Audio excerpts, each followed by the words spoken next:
নির্বাচনী প্রচারণায় দিয়েছিলেন শান্তির বার্তা। যদিও রাশিয়া ইউক্রেন যুদ্ধ থেকে শুরু করে গাজায় আগ্রাসন, কোথাও সংঘাত অবসানে ভূমিকা রাখেননি ডোনাল্ড ট্রাম্প। সবশেষ ইরান ইসরায়েল যুদ্ধেও আগুনে ঘি ঢেলেছেন মার্কিন প্রেসিডেন্ট। বিশ্লেষকরা বলছেন, ট্রাম্প যা বলেন তা করেন না। এছাড়া ইরান ও ইসরায়েলের মধ্যে সংঘাত শুরুর পর তিনি তেহরান সম্পর্কে যেসব বক্তব্য দিয়েছেন তাও পরস্পর বিরোধী।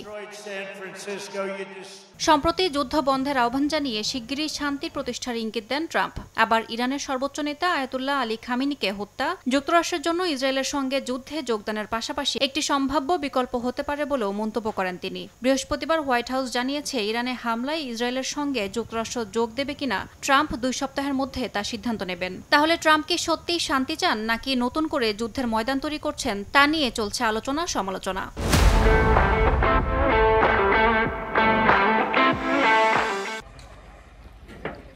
এর আগে রাশিয়া ইউক্রেন যুদ্ধের শুরুতেও ট্রাম্প শান্তির বার্তা দেন, সময় নেন, মস্কোর সঙ্গে সমঝোতার কথাও বলেন। কিন্তু পরে জানা যায়, সেই সময়ে গোপনে ইউক্রেনে 20টি CIA এর ঘাঁটি তৈরি করেছে যুক্তরাষ্ট্র। গুঞ্জন চলছে, এবারও কি সেই চেনা পদ্ধতি অনুসরণ করছেন ট্রাম্প। ইয়াসমিন অনন্যা, সময় সংবাদ।